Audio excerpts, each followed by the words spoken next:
got another one. The last one that we shot on the first go around was the base for the Wilton vise. The big black core, I think it's a piece of Delrin that helps form the opening in the base. So what we'll do is we'll try to group them and put one of each wax that we just shot in a grouping along with the body.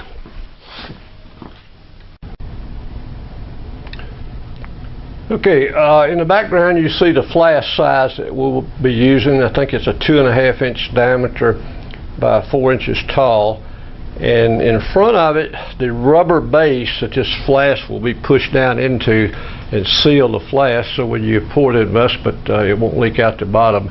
The flask will be wrapped with masking tape until the investment sets up, and then it will be removed for the burnout process. Our objective here is to try to get as many parts as we can on that red sprue that's attached to the sprue base there, the rubber sprue base. And to the right you see a casting I did yesterday, and it is loaded with many small parts. So what we try to do is be as effective as we can, because the investment is expensive, the whole process is time consuming. So what we try to do is get as many parts on here as we can. Now, a little point here, most all of the sprue bases that's commercially available are very similar to the one you see here. They fit the diameter of your flask size that you're using. Well, sometimes the geometry of the part that you want to use is not compatible with the size. And what I mean by that, if I want... Okay, this is my smallest wax injector. It's got a little pump where you raise the black knob there and push down, and then it squirts the wax out of the nozzle. I've replaced the old manual thermostat and added an electronic control box to keep it better regulated. This is typically the wax that I use when I'm injected in a small injector. There's the wax pot. It has been modified to get rid of the old bimetallic thermostat, and it's got electronic digital temperature controller on it. So we're going to shoot. This is a bowl I made last week. It's a pull knob for a workbench, and you can see the wax shooting up out of there. Here's the knob, or I'm sorry, the handle. We just shot some wax in it. And the third one we're going to shoot is the smoke shave here.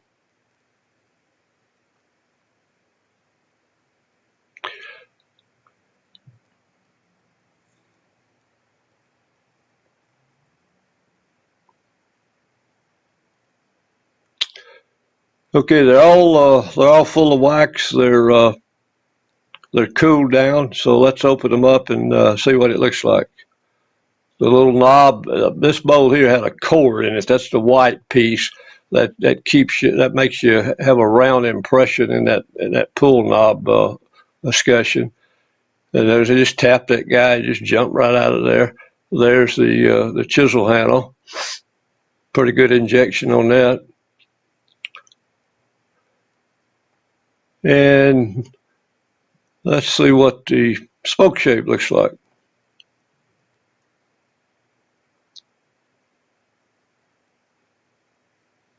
Okay, 3 for 3. That's not a bad shot. So I hope you enjoyed it and you learned some new techniques. If you have any questions or comments, give me some feedback there, and I'll try to answer any questions.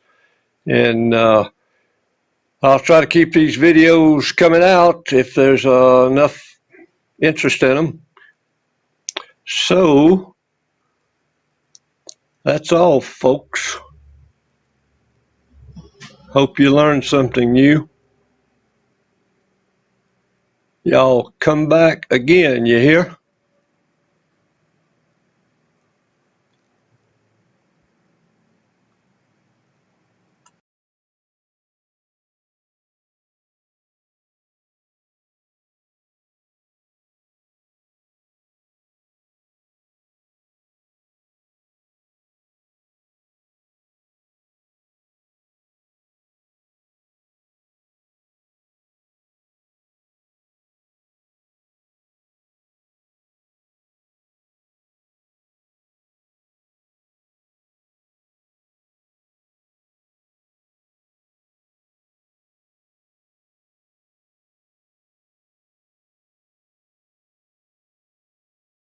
injection. So we're going to be taking a plate and putting one on the top and the bottom. These plates here are a little bit thick, but they get the job done. With DIY, you never know. And we're going to be taking a clamp that has parallel jaws on it, so we can get a nice accurate and even pressure all the way along. And we're going to be clamping that together. I have to do it on the table because these clamps are a little bit tough. These are actually from an old GoPro. But there are specific clamps out there for this setup. We just don't have any at the moment. So I'm going to be purging the wax that is actually in the pump at the moment, so I can get some slightly hotter wax to be able to inject. As you can see there, you can actually get quite a lot of pressure, even though it's just a hand pump system. So I usually push down the plunger until I feel a change in pressure, and from there I will still apply a slight bit of pressure just to keep the wax pushing into the mold. After you've held the pressure for about 10 or so seconds, you're going to want to take the mold away and set it upside down with the inlet facing upwards. There's no risk of the wax coming back out, but you certainly don't want the wax to kind of pull away from your details inside your mold. With the ring injected, I'm going to continue on injecting my chain links from the other molds. So the wax we're using today is ferrous turquoise wax. This wax is a medium hardness wax, so it's pretty tough. We've been doing a lot of chains lately, so we put this in so we don't have to worry about breaking them when we're taking them out of the mold or working with them. This wax also has a release agent in it, so that means it's easier to take from the mold. You can get waxes that are specific to carving, that are higher temperature melting waxes, so they're good for filigree and really dainty models. So basically you need to tailor the wax you're using to the project that you want to do. So now that the molds are all injected, I'm going to go back and check my first mold, and you'll notice of course that when the wax is solid and cold, it's going to be a brighter and more opaque color, whereas when it is still warm, it's going to be a darker and more transparent kind of look to it. So now that I know it's cooled down, I'm going to start to open it and see what it looks like. So I'm going to start opening the mold by lifting away at each of the corners.